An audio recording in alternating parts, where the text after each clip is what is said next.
You are tuned in to On Air with Chris Shanafelt. Welcome back on Air with Chris Shanafelt, and it's been too long, so you guys know I had to do it. Obviously, if you're familiar with myself, my work, my podcasts in the past, and you're certainly familiar with this guy right here, Jovan Alford. You guys follow him on Twitter at Jovan10 out of Philadelphia. And you guys are certainly familiar with TotalSportsLive.com as well. Does great work over there. And again, a must follow on Twitter at Jovan10, based out of Philadelphia. And Jovan, as always, appreciate you taking some time this evening. And we'll get right to it, man. We're a few days late, but better late than never. The Philadelphia Eagles season ended last weekend against the Seattle Seahawks, and it was at home in Philadelphia. A very injury-rattled team, a very injury-rattled season, yet they're still able to win the NFC East and make an appearance in the wild card round of the playoffs and host a playoff game. I think when you look at the Eagles and the injuries they've had to overcome, that alone kind of makes it a positive season, especially looking at what some of the other teams in the NFC had to go through and some of the struggles that they went through, the struggling Cowboys team. I mean, they certainly didn't have to go through the injuries that the Eagles have battled, and they certainly had talent on their team, but obviously that kind of seemed more so as a bad coach team, and that was obviously looked at a few days ago when they made it official that they fired Jason Garrett, and now obviously today they make it official they hired Mike McCarthy as their new head coach. The Washington Redskins, obviously, they hold the number 2 overall pick for a reason. So, I mean, when looking at this Eagles team, while they did battle some crucial injuries, some key injuries throughout the season, the fact that they're able to make a appearance in the playoffs and win the division, that speaks volumes to this team, to the character of this team, to the depth of this team, and obviously volumes to how General Manager Howie Roseman, how he built this team, and of course head coach Doug Peterson and his staff. But again, unfortunately the season ended last week against the Seattle Seahawks, and early on in that game, Jadeveon Clowney laid a hit on Carson Wentz, which forced Carson Wentz to miss the remainder of the game, most of the football game that is, with a concussion. Live action, I thought it was... I'm not going to lie, I thought it was a clean hit. I was kind of confused by the reaction it received early on Twitter. And then once they started slowing down and replaying the hit that Clowney laid on Carson Wentz, you slow it down and, the way he leaned his head into that hit, I understand it was a bang-bang play. It's playoffs. You want to go hard on every single play. But the fact that the way he leaned his head into the hit after looking back at it, that's what makes me question Jadeveon Clowney and his intent on that hit to Eagles quarterback Carson Wentz, which, again, ended up with Carson Wentz missing the remainder of that football game and entering 40-year-old backup quarterback who, if I'm not mistaken, hasn't played a snap this season, Josh McCown, who, credit to Josh McCown. I mean, as a 40-year-old quarterback, hadn't played all season long. I thought he handled himself and gave the team his best shot. Unfortunately, it wasn't enough to defeat the Seattle Seahawks. But, Jovan, again, you being in Philadelphia, watching this team closer than any other team in the league, what was your take on really just the season as a whole? I mean, this was one of those years where it seemed like Philadelphia just each and every week couldn't catch a break. Somebody was going down with an injury, and it wasn't, the 52nd, 53rd guy on the roster. There were some key, some crucial players that went down with injuries throughout the season, whether you talk about the 2 top wide receivers in Alshon Jeffrey, Deshaun Jackson, tight end Zach Ertz, pieces on the offensive line, pieces on the defense. I mean, there's some crucial pieces, so the fact that this team won the NFC East alone was very impressive. But so long story short, if you could just break down the season as a whole. What was it like watching this team 16, 17 weeks in, and then that playoff game, specifically that hit that Clowney laid on Carson Wentz. What's your take on it? There's a lot of controversy regarding that hit. Oh yeah, most definitely, and thanks again, always, Chris, for having me on the podcast. Really appreciate it. But I mean, let's start backwards and then work our way. Let's start our way in the present and work our way backwards. But looking at the playoff game, like you said, the Clowney hit. And just like you, like when I saw the Clowney hit in person, or when I saw it live like everybody else, I was kind of like, okay, why wasn't the flag called for the late hit, just for a late hit? Because it was kind of like a late hit, and it's just like, all right, that did you like late hit? There should be at least a 15-yard penalty roughing the passer, maybe something along those lines. And then, like you said, by the time we look back at the replay, you see he moved his helmet, and it dodged into his helmet. You see that this was a bad penalty. This was a bad hit, and it was an illegal hit. I'm not going to call Jadeveon Clowney a dirty player, but it was a dirty hit. And you see other football players, you know, it's weird. It's weird when I say this. You see some football players who say it's a dirty hit, and then you see other football players who are standing on this, how can I say this? Who are standing on this soapbox trying to make a point of Carson Wentz can't stay durable, he can't stay healthy, even though he couldn't control this hit. He couldn't control taking a back to the head blow from Jadeveon Clowney. That comment, with people kind of taking a jab at Carson Wentz and his durability after that hit, that's almost as bad as the Clowney hit itself, if you ask me, Jovan. Right. I mean, how are you going to question a guy's toughness after he suffers an injury, a head collision, and then this is Carson Wentz's first playoff start in the NFL. You don't think he wants to be out there, especially after all he's gone through? He missed a Super Bowl run during the year where I would have still voted him MVP if I had a vote. I mean, that year, that second year of his in the league was something truly special, and then he tears his ACL. The team goes on to make that playoff run with Nick Foles and still wins the Super Bowl. And then he has to sit through and watch all that go on. And then last year, I think it was with the vertebrae, the back injury, the spinal injury. Yep. He misses time with that. And now this year, after all that team has gone through, and then he was finally able to make his first playoff start, and then he goes out with a concussion. That's when you're going to question this guy's toughness. That's when you're going to question this guy's durability after he suffers a head injury after a dirty hit. I think people questioning his toughness after this last game, after this last injury, that being a concussion, I think that's almost as bad. That's almost as big of a slap in the face as the hit itself. Oh, it definitely is, because we should not judge, especially with how the game of football has been portrayed, with head injury and players not speaking up about head injury. I mean, we look at who was it? I want to say it was Cameron Grugier-Hill. He had suffered, I think, a concussion like during the second half of the season, and didn't say anything to the coaches.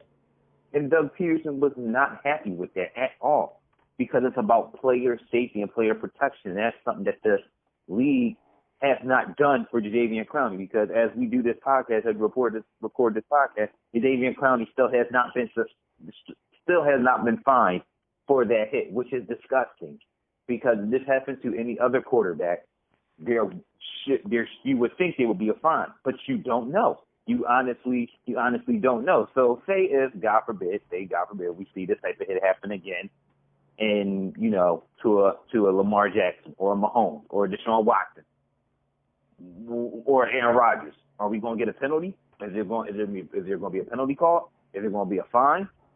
Because hits like that cannot be part of the game, especially for a league that's trying to make the game safer and we're supposed to protect the quarterback. And then you go later in the game, Chris, and you see Russell Wilson get called for you see Derek Barnett get called for roughing the passer on Russell Wilson. And live speed, you look at it, you're like, oh my gosh, Derek Barnett, what are you doing? That's a late hit. But then you look at a replay and you're like, oh, he got pushed by the offensive lineman. Momentum carried him. So it's just like, it's mind-boggling, it's puzzling, and I think for a lot of people thought that football fans were robbed of not being able to see Wentz versus Wilson in the playoffs. And, you know, Josh McCown, he did for a backup who only really played a few snaps going back probably week 2 against the Falcons. You know, for him to step in cold off the bench and go 18-24 for the way he did, you know, got the team down to the goal line, into the red zone, just couldn't convert. I mean, there's nothing more you can ask. There's nothing more you can ask. You know, the guy, he even got hurt. You know what I'm saying? Even he got hurt in that game, along with Brandon Graham. He also got hurt. So it was almost like that playoff loss was almost like a microcosm of the entire season. And it's just miraculous to how they got to that point, winning 4 straight games. And I don't want to hear people saying, well, they won 4 straight games because they beat the bad Giants defense, they beat a bad Washington defense, but they beat the Cowboys. But hey, remember, they beat two bad defenses within that 4-week span. Okay, again, you cannot pick who you play on. You cannot change who you play on your schedule. All you can do is go out and win. Because the flip side is they go out and lose those games. Now with, oh my gosh, they lost to 2 of the worst teams in the NFC. They couldn't get it done. They don't deserve to go to the playoffs. But they did. But for some reason, there's this criticism that the 9-7 Eagles somehow don't get, or somehow I don't remember, that maybe the 7-9 Carolina Panthers did when they had Ryan Lindley at quarterback and they was hosting a home playoff game against the Arizona Cardinals a few years back, or the Marshawn Lynch, Matt Hasselbeck Seattle Seahawks that won the NFC West at 7-9, and they beat the Saints and they almost beat the Bears, but they were somehow like the darling of like, you know, of like that of the playoffs that season. So to see that kind of criticism is crazy. But overall, just about the season, I think, you know, it was for the way the season ended, you gotta kind of almost be satisfied and happy for what happened, because this team could have, when they lost the Dolphins, they could have just really just packed it in and just said, you know what, there ain't nothing else to play for. We might as well just get ready for next season. You know, changes are going to happen. It is what it is. And just pack it all in, but they didn't. And, you know, to see guys on offense, you know, guys that a lot of people didn't know about, you know, a month ago, you know, see a guy like Deontay Burnett, or, you know, guys like Robert Davis, Greg Ward Jr., Josh Perkins, Boston Scott, you know, guys like that make names and make names for themselves, make plays. See guys like Cre'Von LeBlanc, you know, who you're familiar with, Chris, you know, see him finally healthy and be able to play in the slot and do well was good. See Sidney Jones make plays was good. You know, there was a lot to take away from this season in the good, and there's some negatives as well that they will have to improve on in the offseason. So I'd say all in all, I think it was a good season by the Philadelphia Eagles.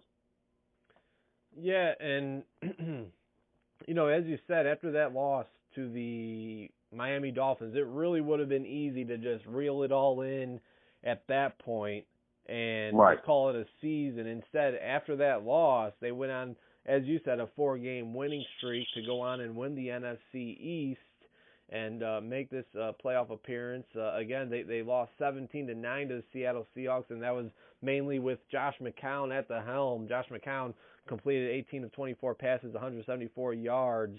Again, this was as a 40-year-old backup who really didn't get too much playing time throughout the season.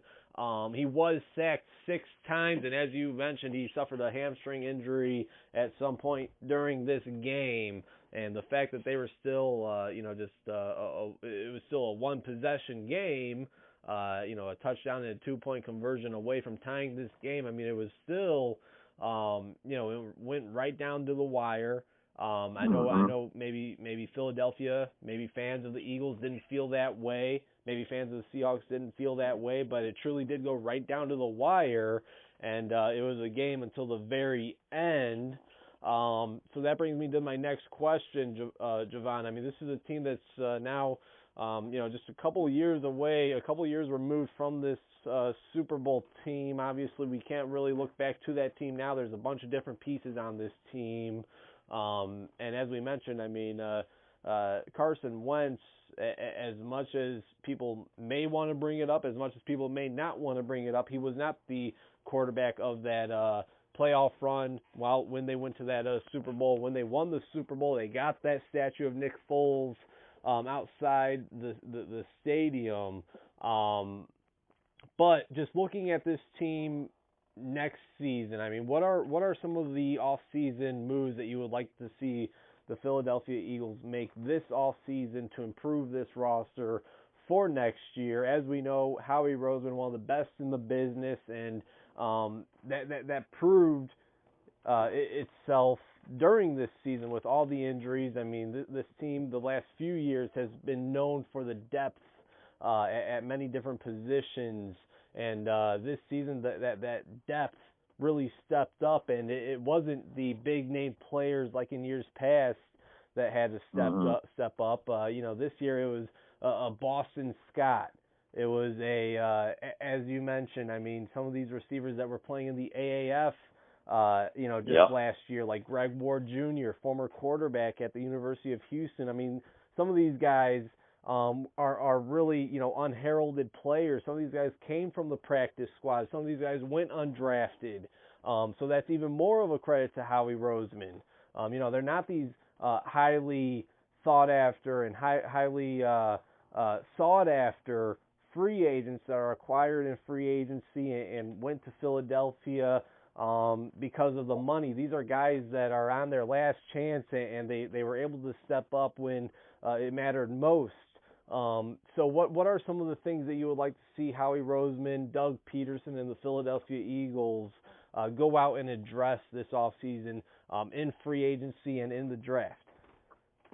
I think for the Eagles, what they have to do, they have to find a way to, I think, upgrade wide receiver and cornerback. And I think in this year's draft class specifically, I think that they can do that. I mean, at number 21, they still can land a nice wide receiver. They decide to go wide receiver. You're looking at maybe guys like a T. Higgins or maybe a Laviska Shenault out of Colorado, possibly. Or if you want to go secondary, there's a lot of great corners in this class. C.J. Henderson, Bryce Hall from UVA, Jeff Gladney, Jalen Jackson from Utah. Guys, they need playmakers at that position. And I mean, I think that I think at wide receiver you got to get younger. Nelson Aguilar more than likely isn't coming back this season.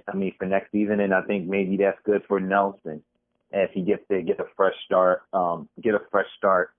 somewhere, and and be able to continue to develop and spread his wings, elsewhere. Because I think, to be honest with you, in my opinion, I think Greg Ward is this team's next slot wide receiver.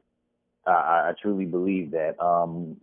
But then if Aguilar leaves, you're left with Greg Ward Jr., you're left with J.J. Arcega-Whiteside going to year two, older Deshaun Jackson, and older Alshon Jeffrey, and the Jeffrey's hurt. So what do they do there? So it just means, it screams, they gotta upgrade the wide receiver unit, which they can do. And like I said, secondary, they got to, especially with Jalen Mills being an unrestricted free agent, Ronald Darby's an unrestricted free agent. They might have to do something at safety as well, which can be upgraded in the draft too. They got, with Rodney McLeod, he was going to be a free agent. Malcolm Jenkins, they have to figure out what they're going to do with that contract situation. He's still under contract for one more year he's going under contract for next season at $7.6 million. But they got to do something. They got to do something there, because he wants a new deal, and for all he's done in these last few seasons for the Eagles, he's basically been their Iron Man, playing, not only defense but playing special teams. So they got to find a way to work out an extension that works for both sides, that, gives Jenkins what he wants, but also gives the Eagles the roster flexibility. So I think there, and, just making tough decisions to get rid of, some of the older players, moving on possibly from a Jason Peters and letting Andre Dillard be starting, left tackle, upgrading, the linebacking core. I think the linebackers, for what it's worth, there was a carousel there with Zach Brown being there and not being there, and Bradham's getting older, and they got to make a decision on him. And they're young there with Cameron Grugier-Hill, T.J. Edwards, undrafted free agent. Duke Riley showed up here and there in some spots. Nathan Gary, he played well, in spurts, and who knew that he was also playing with a core muscle injury as well, Chris, that Deshaun Jackson, was dealing with. He's been playing with that for the entire season, apparently. and still play. And so, all those things, I think, you just got to upgrade at certain spots in certain positions. And if you do that, I think the team, when healthy, will be right back. On track going into next season. He's Jovan Alford of TotalSportsLive.com. You can follow him on Twitter at Jovan10. Here on air with Chris Shanafelt. And Jovan, quick predictions for this weekend's playoff games. Give maybe a reason or two and your prediction on why they might win. We'll start off with the Saturday games, and first we'll have the Minnesota Vikings at San Francisco. Of course, last week Minnesota defeated New Orleans in an overtime nail-biter in New Orleans, and now they advance. They play San Francisco, the top-seeded San Francisco 49ers. That is a team that was very hot and one of the really upgraded teams in the NFL this season under Kyle Shanahan and Jimmy Garoppolo. But more so, it's been about the defense, specifically that defensive line, of course, headlined by Nick Bosa, the number 2 overall pick, rookie out of Ohio State. Who do you see winning this Vikings and San Francisco 49ers game on Saturday? Ooh, this is a tough one. This is a toss-up game because the way that Minnesota played last week, especially on the defensive side of the ball, if they can do that this weekend against San Francisco on the road, then they can easily win this game and be in it. But I do think that San Francisco, first playoff game in a minute, first playoff game for Jimmy G. I like the Niners in this one. I think it's going to be a close game, just like how it's been thus far in a lot of the playoff games that we saw in the wild card round. I like the Niners in this game. I think the key for the Niners is going to be, slowing down being able to contain and slow down Dalvin Cook and, being able to get their own running game going. And that's going to be tough against that Vikings defensive line that really stepped up. So I like San Fran in this one. What about you?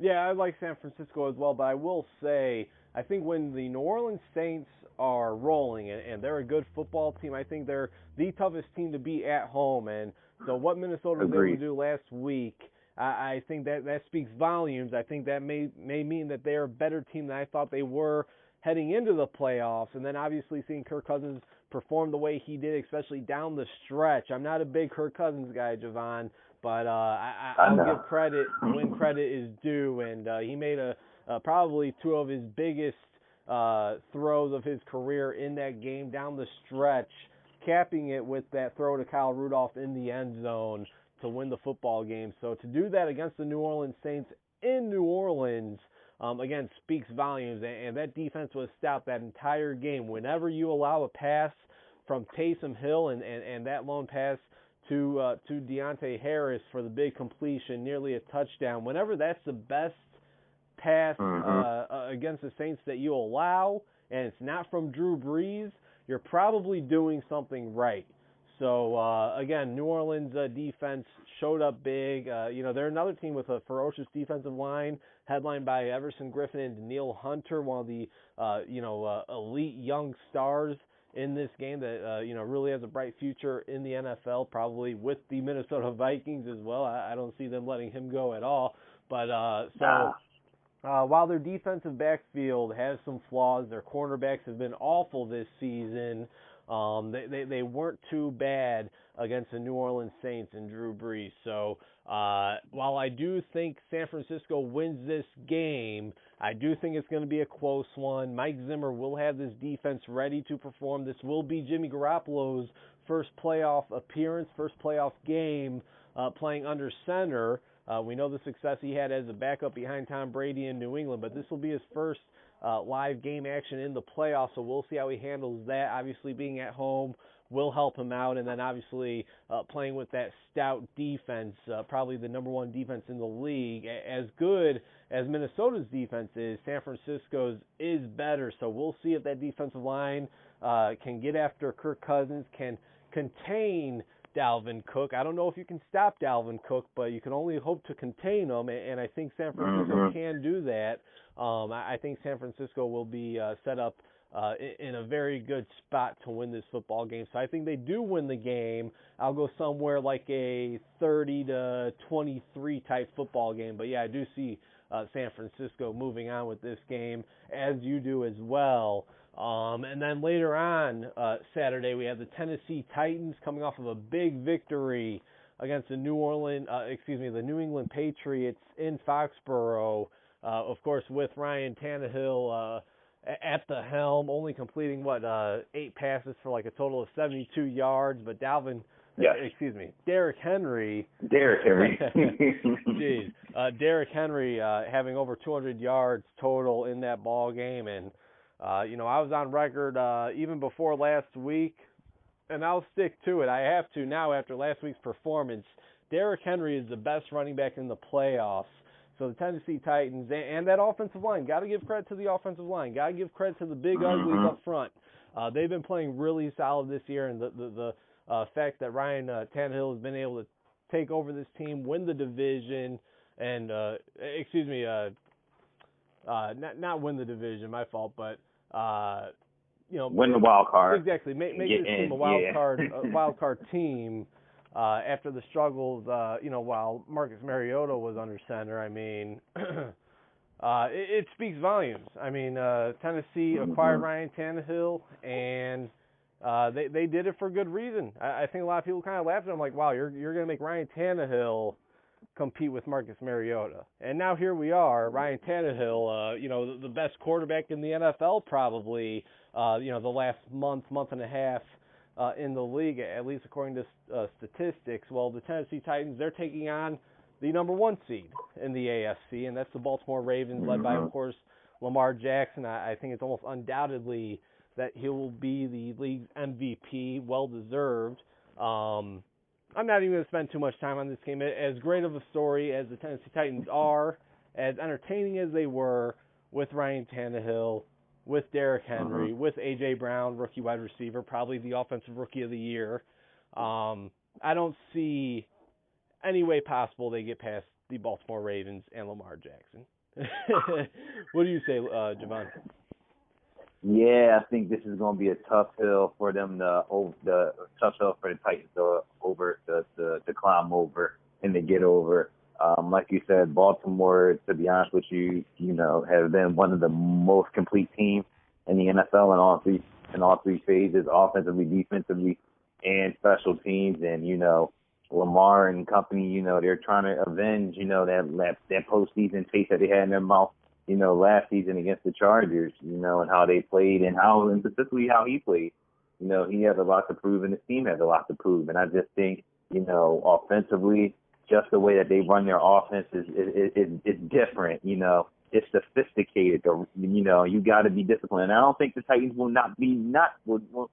be undisciplined when it comes to that. But Lamar has been on another level this season, almost like Patrick Mahomes, last season. And then defensively, I think they're going to do their job in shutting down Derrick Henry and making Ryan Tannehill beat them with their arm. And I mean, it can happen. I mean, we saw Tannehill, step up, against the Chiefs, late in the second half of the season and make some throws. But two different secondaries, two different defenses. We're talking about a Baltimore secondary that caught fire with the addition of the likes of, Marcus Peters at the trade deadline, L.J. Ford, the former Eagle, stepping in at linebacker. So all that being said, like you said, I don't think this game will be a close one. I think that Baltimore might start off a little bit slow.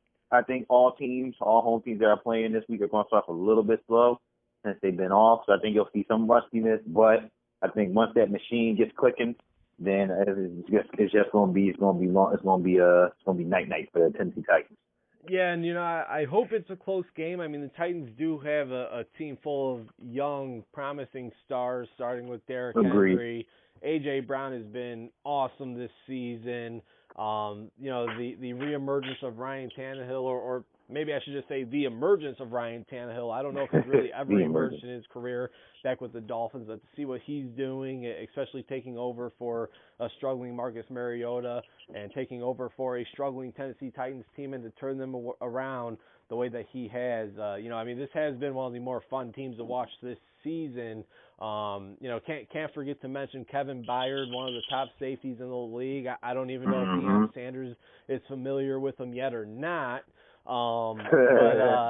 This is, I hope it's not a blowout. I mean, this team does have a lot of potential, and the struggles that they went through early on in the season to rebound and to bounce back the way that they have been able to, and to defeat the New England Patriots. While it wasn't a total shocker. Some people kind of seen it coming, but for me at least, Jovan, it was something that I was saying to myself, I'd like to see it, but will it really happen? Probably not. And they went out there and they were able to defeat the New England Patriots at Foxborough. So, credit to Mike Vrabel, his staff, and this entire team for what they've been able to do. But it almost feels like, an awakening is due to come, and it seems like it may just come this weekend against the Baltimore Ravens. No team, like I said about Dalvin Cook, you cannot stop Lamar Jackson, at least not this season. Maybe last year. Last year he had his struggles. It was an ugly playoff game against the Chargers last year. But this year, like you said, maybe they'll come out, maybe they'll be a little slow, maybe they'll be a little off from having the week off last week, and then, of course, the week prior to that, Baltimore sat their starters. So there might be a little bit of a slow start for the Ravens. But come mid-second quarter, come second half, I expect this team to fire on all phases. Matthew Judon has been awesome on the defensive side of the football. Mark Ingram is expected to play, who's had a huge boost due to the dual threat of Lamar Jackson. I believe Mark Ingram's averaging 5.5 yards per carry, if not more. So, this team, it's almost like they're set to win it all this year. If not, at least the AFC, obviously. You don't want to look too far ahead. This week they got Tennessee, so I'll keep it at that. I do, like you, expect them to defeat the Tennessee Titans at home in Baltimore. Gotta catch my breath. Next. Next we got the Houston Texans. They're taking on the Kansas City Chiefs. Jovan, here in Chicago, I kid you not, they're calling it the Son of a Mitch Bowl. They called it that a few weeks back when these two played in the regular season. Now the city of Chicago gets to see these two go head-to-head again in the playoffs. And when I say these two, I'm talking about the two starting quarterbacks of these teams, Deshaun Watson, Patrick Mahomes. Obviously, the two star quarterbacks, the two stud quarterbacks that Ryan Pace and the Bears passed when they traded up one pick to go number 2 overall and select Mitchell Trubisky a few years back. It still pains me, still pains the city of Chicago, Jovan. I'll let you start off with this game. Chiefs, Texans, who do you got winning this game? Obviously, the Texans playing the Buffalo Bills last week, and again, one of those nail-biter games. It was a fantastic wild card weekend, and that Bills-Texans game certainly lived up to the hype. An overtime victory by the Houston Texans, overcoming a 16-point deficit as well. Yeah, I think this game is going to be key for the Texans, and you cannot, unlike Buffalo, you were able to get away with, you were able to get away being down 16-0 and coming back. That cannot happen this week because you're dealing with a more explosive offense than you was in Baltimore. We've seen Patrick Mahomes and company this season, just put up monster numbers in literally in one quarter. They can drop 28 on you in a blink of an eye, and we're looking at a Texans defense, which has a solid front seven, but their back four is a little bit suspect, despite them making upgrades, bringing in a Bernard Hargreaves, making a trade for Garyon Conley, bringing in Bradley Roby in free agency. They have Justin Reed, obviously, too, at safety, but they have, they're susceptible to, big plays. I think the key for the Texans is just not to get down so quickly, and then they got to make sure they protect Deshaun Watson. Deshaun Watson was sacked 7 times last week against the Bills. That cannot happen this week, or it will be a problem. And I think, this game, I think, to be honest with you, the Chiefs defense, I'm not really sold on either, if I'm being honest. I'm not really, sold. They lost their promising rookie safety Juan Thornhill to I think a ACL injury, if I'm not mistaken. Mm-hmm. So his season is done. So I think to be honest with you, I think we could have a high scoring game, and when I mean high scoring, I mean like playoff version high scoring, like what we saw almost in like New Orleans, Minnesota. But we're talking about maybe in the 30s. You know, maybe we're talking maybe like 35, 32, something along those lines. I think it's going to be high scoring because I think, you know, Texans are going to try to find a way to get DeAndre Hopkins more involved early. That was something that Chiefs, that's something that the Bills did a very good job of. And I think they'll, you know, try to get him involved more early. Hopefully Will Fuller can play because then that can add another dimension to the offense. And I think the Chiefs on offense, I think they're going to be clicking. I mean, Mahomes, you know, he's going to have his full complement of wide receivers and running backs. I think it should be a good one. I think it's going to be explosive, high scoring, and I think that the Chiefs are going to somehow pull this. They're going to come away with the victory. I think it's going to be a close one. I'm thinking it's going to be a 3-point victory for the Kansas City Chiefs. Yeah, you know, I think the Chiefs win this one as well. I mean, as good as the Texans are, you know, I don't think there's any doubt that there's Deshaun Watson, there's Nuke Hopkins, and then, you know, they are expected to get Will Fuller back in this game, and this offense, they're certainly a different animal with Will Fuller in there. I mean, the guy that can take the top off the defense, and, you know, he's kind of as much of a security blanket as DeAndre Hopkins is for Deshaun Watson and the Texans. Will Fuller, I wouldn't go as that far as say he's a Hopkins type security blanket, but Deshaun Watson certainly feels very comfortable to just, if he's under pressure and he has nowhere else to go to, he'll fire it down the field 30, 40 yards down and see if Will Fuller will come down and use his 4.3 speed and come down with the ball, because you know, there's been times where Will Fuller is the fastest guy on the football field, so there's a good chance that is the case. So it'll be interesting to see how this offense reacts and how this offense plays with Will Fuller being back, and obviously playing opposite side of DeAndre Hopkins helps him out even more. So that's going to be one aspect to really pay close attention to again against this struggling, not great Chiefs defense, but an improved defense, at least from last season. Although they did lose Dee Ford to free agency, or excuse me, they actually signed to do the San Francisco 49ers. And then, of course, they gained Frank Clark via trade from the Seattle Seahawks. So I do think this is I could see a way where the Houston Texans win this football game, but I think I like the Kansas City Chiefs really in every phase. I mean, they got us. The Texans got a spark on their defense last week with J.J. Watt coming back after tearing his pectoral muscle. Comes back in just 10 weeks and you know, really showed up big against Buffalo. But at the end of the day, you're playing Patrick Mahomes, and you're playing a Chiefs offense that has weapons like none other. I mean, you could go and look at Tyreek Hill. You can look at McCole Hardman, Sammy Watkins. Let's not forget Travis Kelce. I think at the end of the day, these offensive weapons, even if Mahomes isn't on his best game, I think this Chiefs offense will be too much to overtake by the Houston Texans. And you know, like you, I see the Chiefs winning this game maybe by 6, maybe by 9 points. I know you said Chiefs by 3, but I'll see maybe a little bit more of a bigger deficit than that. And again, talking about some of these tough environments, I mean, Kansas City, again, when this team is good, it's one of the tougher environments to play at, and this isn't a team that has seen a ton of playoff football, so for them to be at this point where they're at now, expect that to be a tough environment, and I just think overall, Kansas City is a better team, and they should pull out the victory.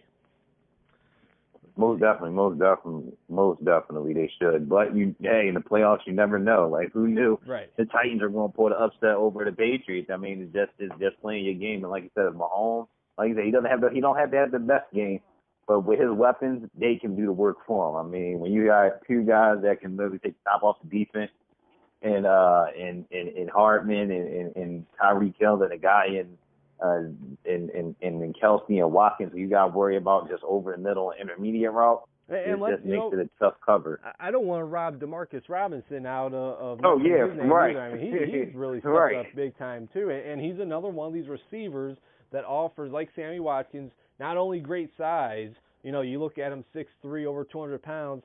This is a guy that can also run a 4.3, 4.4 40. I mean, this team is. Mm-hmm. You know, you mentioned it, Jovan. At the end of the day, I think the Chiefs' playmakers, more than anything, show up more, and not because they're better than a DeAndre Hopkins, than a Will Fuller, but there's more playmakers with Kansas City. There's more guys to share the ball around than what Houston and the Texans have. I mean, as you said, we're not expecting a defensive showdown. We're fully expecting, a high-scoring game, an offensive shootout per se. So with that said, the team with the better offensive weapons should win this game, and that's the home team. That's the higher seed. That's the Kansas City Chiefs. Yep. Moving on, last game Sunday night, we got the Seattle Seahawks coming off that win in Philadelphia, taking on the Green Bay Packers, Jovan, and I've picked the home team. I've picked the favorite every time so far out of these 4 total games. This one, I'm actually going to go with the Seattle Seahawks. And, and I know people listening, this is the Bears fan in them. This is, NFC North, the Chicago and Green Bay rivalry. And I'll be the first to tell you, I'd like to tell you that's not the case, but I'm not gullible. I try to look at this with my Bears goggles off, but I'm not going to lie, Jovan. All season long, I've told myself the Green Bay Packers are overrated. They're not as good as they've played. Well, hey, you know what? They're 13-3, I believe. They're the second seed in the NFC. I mean, I got to give them credit. And, they start off the season kicking off the 100th year of the NFL, kicking off the 100th year of the Bears organization, and they win 10-3 in Chicago. So right then and there, I knew, all right, I got to give this team credit because I thought Green Bay, I'm not going to lie, I thought this was going to be one of the worst teams in the league with their new head coach, Matt LaFleur, Aaron Rodgers not necessarily buying in. Well, that wasn't the case. Their defense has played lights out, really, a top half of the team defense. They've been one of the bigger surprises in the league this year, in my opinion, and I think Seattle has a really good chance at pulling the upset, specifically with Russell Wilson. He's been playing at MVP level. What's your take so far on this game and really the Green Bay team as a whole? Green Bay, like you said, like you, I'm kind of worried about this. Both NFC games, to be honest with you, both of the home teams, I'm not really sold on. Like, I don't know, what to expect or how they want to play in Green Bay. This is a team that, like you said, they're 13-3, but they don't look like a 13-3 team. Like they just don't scream. I'm 13-3, and I don't know. Maybe it's because Aaron Rodgers in the passing game hasn't been clicking like it should be, or them, going with Aaron Jones 1 week or 2 weeks and then not going to Aaron Jones, or the defense. There was so much talk about this defense early in the season, but we've seen this defense kind of get exposed in certain spots against the run and then the pass, and then pass defense they kind of slack down a little bit. So I'm not particularly sold on the Packers. And then on the flip side, and this might come off, people might say I'm sounding biased with what I'm about to say here, I'm not really sold on the Seattle Seahawks either, because this is a team that won 17-9, last weekend against an Eagles team that had a bunch of number of practice squad players on the team, on the field. Like, majority of players were, depth players, practice squad, third, fourth stringers.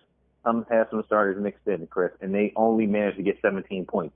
They just managed to get out of that game, only winning by 8 points. And I get it, if the playoffs will take a win, how you get them. But the Eagles, the Seahawks can't run the football. They cannot run the football. The Seahawks leading rusher last week was Russell Wilson with 45 rushing yards. They completely shut down Travis Homer, Marshawn Lynch. It's great that they got Marshawn to come back for this last ride, and they're like doing it right because they gave him a touchdown on the goal line, which they should have done against San Francisco in Week 17. That's a whole other question for a whole other day. But if you can't run the football, in the playoffs, you're in trouble. And I'm not sold on their run game. I think that secondary-wise, I think they should be able to match up much better than the Eagles did against DK Metcalf, Tyler Lockett, and David Moore. I think their corners should be able to up to the task to defend them. But again, you just never know when you got a guy like Russell Wilson in that pocket. He can make plays and he can scramble. He can do things that a lot of the quarterbacks can't do. And I think, in this round, you have a whole bunch of quarterbacks that can do some unmanageable things. So, that being said, I think this is a toss-up game, like you said. Seattle can come away and easily win this one and surprisingly make it to, the NFC Championship game, which would just be downright wild. But again, I'm not impressed by them. I'm not impressed by their defense, to be honest with you. I think their front four played well against the Eagles, but their back seven, their linebackers and secondary play, I'm a little bit suspicious with that. And this week they're going up against, Devontae Adams. They're not going up against Greg Ward Jr. and Shelton Gibson and Robert Davis and Dallas Goedert and Dak Ertz. No disrespect, but you get what I'm saying. I can't. And this is one I'm going to say I can't really pick who's going to win because it's literally a toss-up. Either team can literally win this ball game. Yeah, I'm with you there. This is definitely the game that I have the toughest time of picking between. And, as I mentioned earlier, I really not at all this season was I impressed with the Green Bay Packers.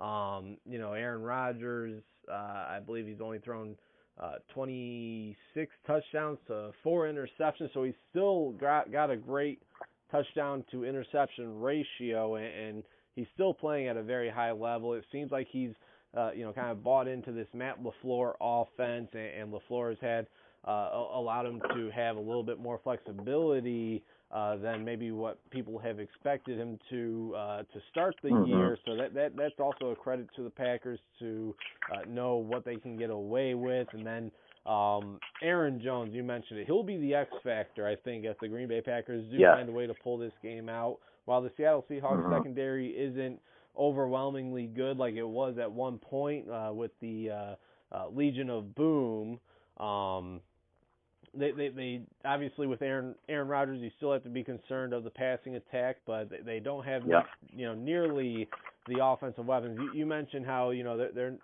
Seahawks aren't playing this Eagles receiving core leading by guys like a Greg Ward, JJ Arcega-Whiteside and those guys. Well, I don't think the Packers receiving core is too much better, but the fact that they do have Devontae Adams, that does separate them a little bit. But after that, it's kind of like a core of kind of like the same group of guys. And then, like you mentioned, the tight end core, Green Bay is probably a little bit weaker in that phase, but again, Aaron Rodgers isn't Josh McCown, and the fact that the Seahawks won last week 17-9, with Josh McCown playing most of that football game, does make it a little bit concerning if you're a Seahawks fan.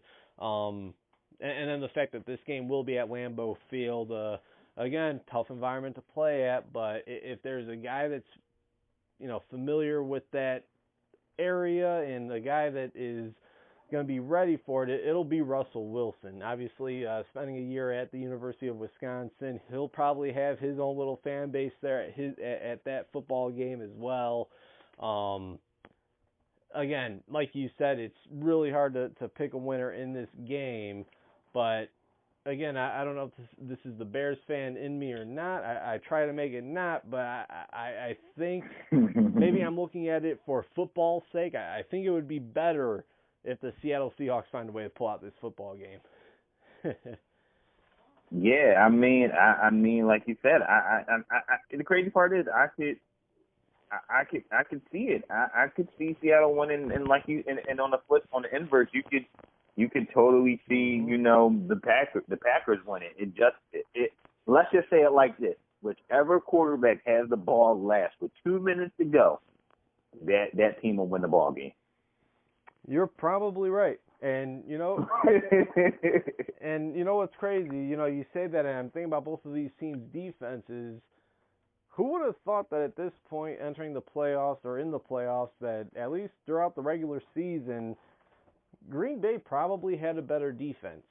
I mean, who would have drawn that up? And it all starts with those two pass rushers that they acquired in the off seasons, the Darius Smith and Preston Smith. I mean, those two guys, they've lived up to the hype. They've lived up to the contract so far in year one. So we'll see how they pan out. We'll see how they play out in the playoffs. And, again, Seattle and Green Bay, one of the better matchups, at least so far here, expected in the playoffs. Moving on, again, we're chatting with Jovan Alford at Jovan10 on Twitter, of TotalSportsLive.com. Few more things, then we'll let you go. I know this has kind of dragged down a little bit longer than expected. Taking a quick look, though, at some of the head coaches, new head coaches, I should say, around the league. Starting with Ron Rivera in Washington. You cover the Philadelphia Eagles, Jovan. You cover the NFC East. You watch the NFC East very closely. I think this was a home run hire by the Washington Redskins. It almost reminds me of the John Fox hire by the Chicago Bears. Now, that didn't really pan out the way many expected, but there's one thing for sure, one thing for certain. John Fox at least brought competitiveness back to Chicago Bears football after that was, long gone during the Mark Trestman era. So he kind of brought back the respect and competitiveness feeling to Chicago, to the Bears organization. And, again, that alone made the hire worth it, believe it or not, at least in my opinion. I think Ron Rivera will do bigger and better things there in Washington, but it all starts there. He needs to get this team at least to be competitive, be in football games, and after that, I mean, anything can happen with Ron Rivera as coach. I mean, we've seen what he was able to do throughout the years in Carolina, two-time coach of the year, brought the Panthers to the Super Bowl. Your thoughts on Ron Rivera leading the Washington Redskins now? I think, like you said, I think it was a great hire for Washington. I mean, you're getting a guy, Ryan Rivera, who's a defensive guy, and I think that, to be anything, that was pretty much the criticism about this Washington team this year, Chris, was the defense. Because you knew that the offense was going to have its ups and downs because there's a lot of youth and a lot of talent. But you expected the defense to kind of show some symptoms of life, and they didn't. I mean, we just look at the last week of the season. I mean, they got 47 points dropped on them by the Dallas Cowboys.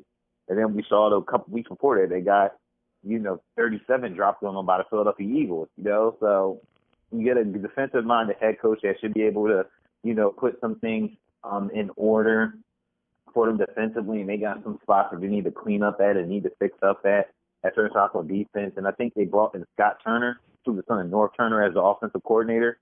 So if that's the case, then I think they should be okay. They should be okay on the offensive side of the ball. There with that hire and bringing, and just, I think for them, and this is something that I think that Jay Gruden didn't do and, Bill Callahan started to do, just put some faith and confidence in Dwayne Haskins that he's going to be your guy. Put some faith into him and just let him play. And I think we'll see that next. I think we'll see that next season. I think we'll see a much better Dwayne Haskins. And a guy in Ron Rivera who, he loves to run the football too, and they got running backs that can do that. So I think Washington should be, like you said, Washington should be a more competitive football team. Are they a playoff team?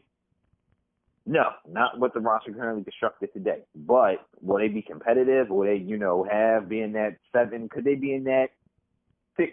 Well, not even 6, 7 to 8 win range?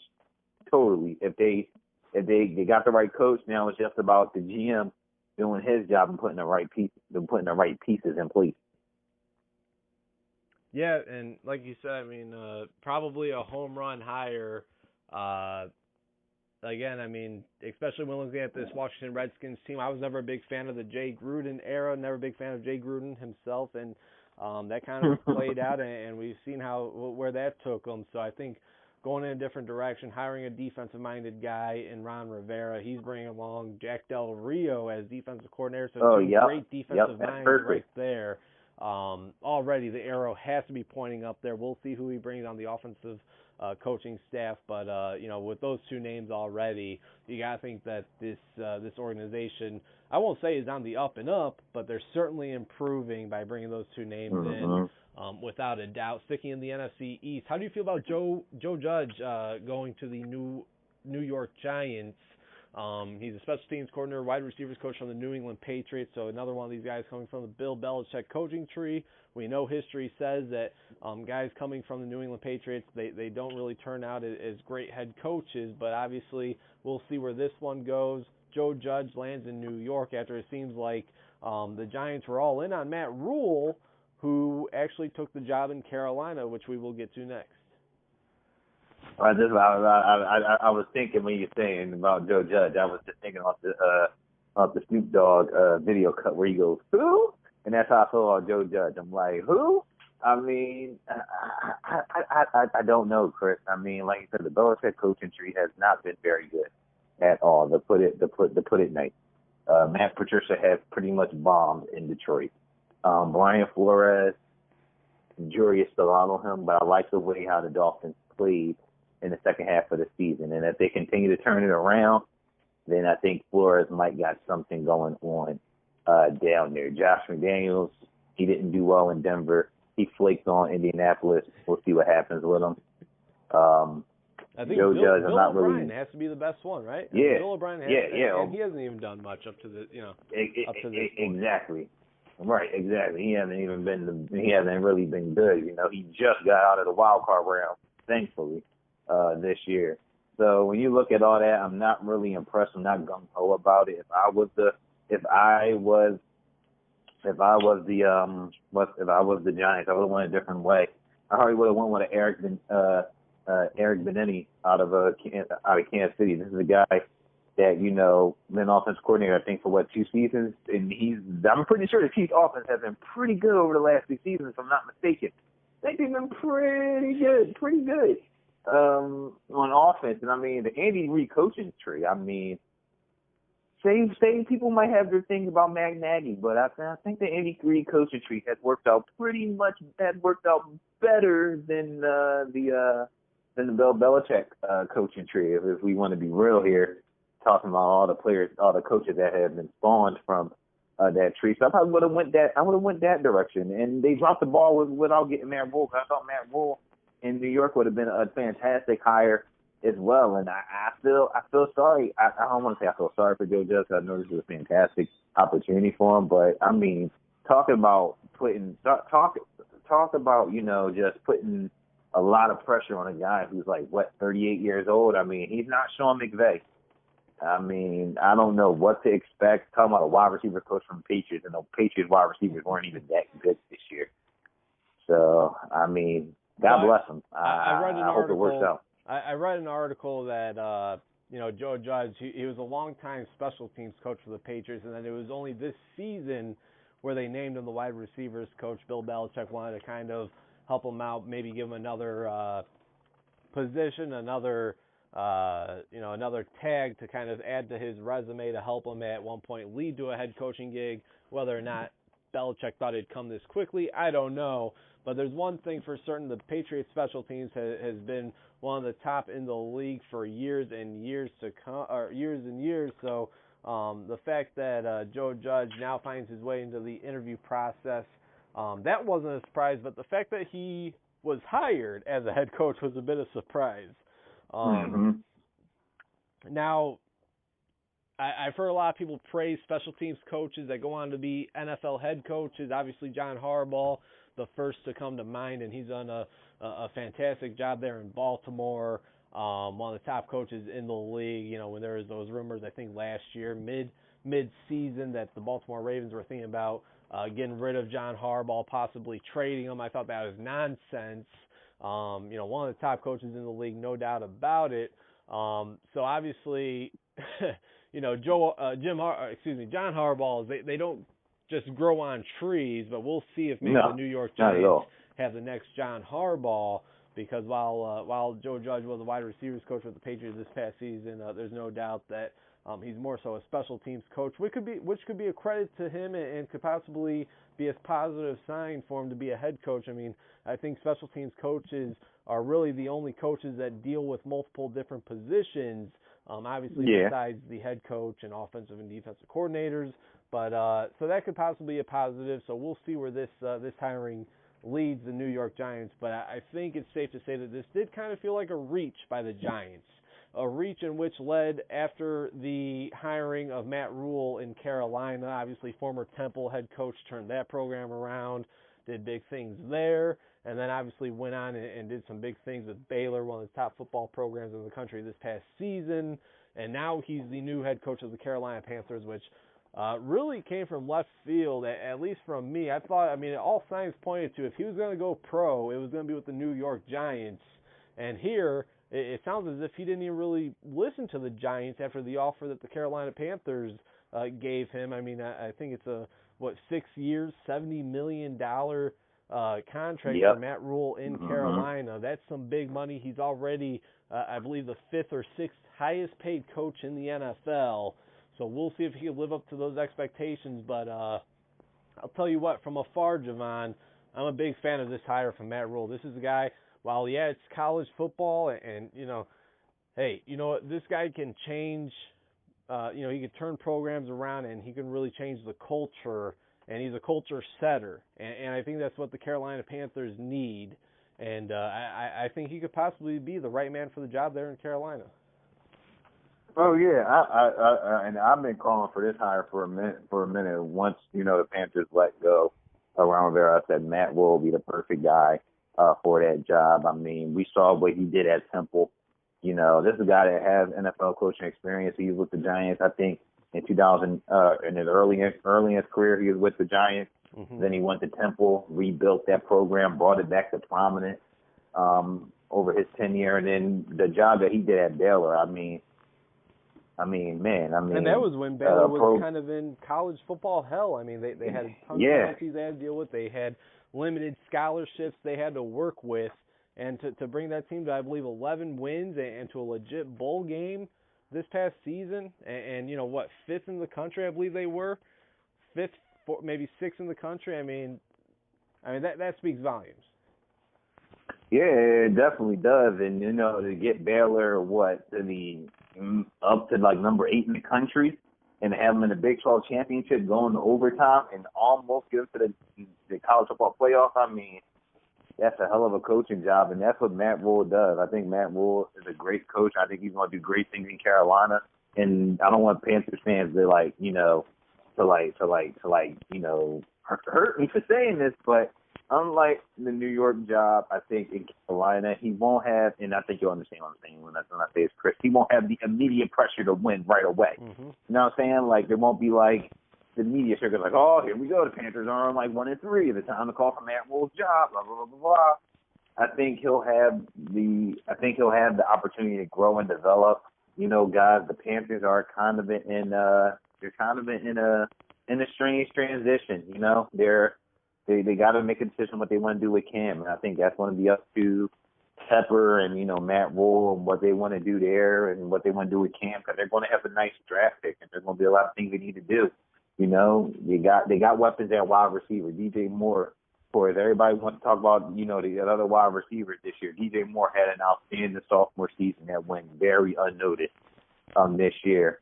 In the NFL, and Curtis Samuel's a stud, is a good player. Christian McCaffrey is a stud. I mean, they got to work on that offensive line. They have to get better defensively. I think they need some more young pieces in their front seven, especially on that defensive line. And if they do that, I think the Panthers, we've seen this NFC South, Chris. If you were in last place you was in last place the year before, you could be in first place the next season. So, I think it's a great hire. I can't wait to see what he does down there. And I think it's only going to make the NFC South, that just more better and that much more competitive. It just falls to what they want to do at quarterback. Yeah, and that's right. Whether or not they want to keep Cam Newton, I think it's safe to say while Kyle Allen did some great things this season, I think it's safe to say second half of the season didn't treat him very nicely. Even seen him getting benched at one point. towards the end there. So he's obviously not the answer. It's going to be interesting to see what this coaching staff, what this front office does with Cam Newton and the quarterback position. I'll tell you what, how about a Matt Rule and a P.J. Walker reunion? I'm all in for that. Hey, I mean, if that was I'm down for that. one of the more fun head coach quarterback tandems to watch in college football over the past decade, I don't know what was. But PJ's in the XFL, and we know how the XFL has done with their players. They will not let you take them by any means necessary. No, and we already seen that already with Josh Johnson trying to get a call up from a team. I believe maybe I forget which team it was. It may have been Washington or Tennessee. I forget, but they tried. Detroit. Detroit, that's it. I knew it was one of his former teams. Detroit tried calling him up once. I believe Stafford went down, and then Jeff Driscoll went down. Driscoll went down. Yep.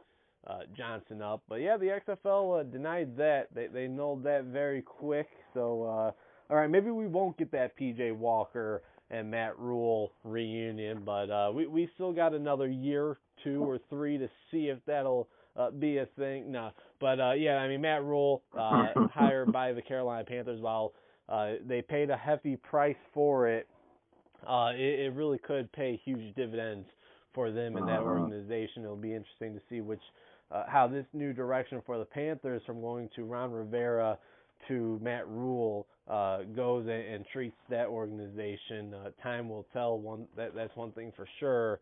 But yeah, Jovan, I plan on talking about the Chicago Bears and the situation that they're in, but seeing as we're a little over an hour over into the podcast, we'll just put a stop to it there.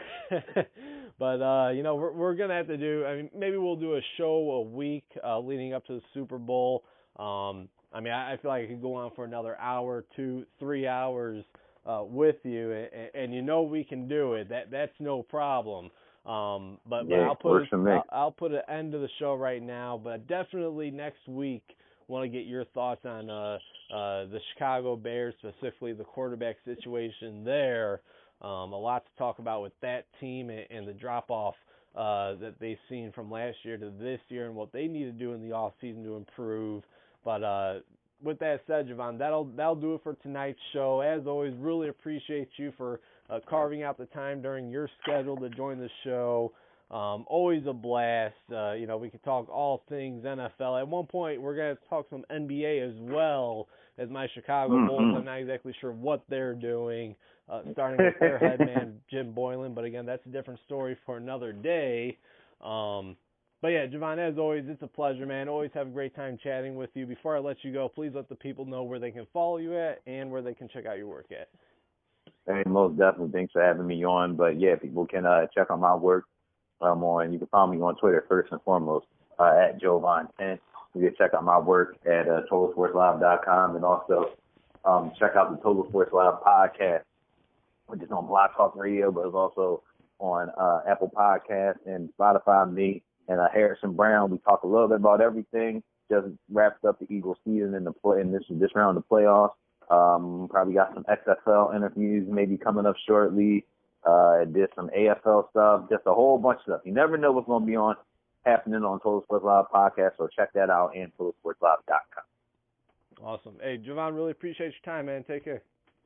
Hey, you too.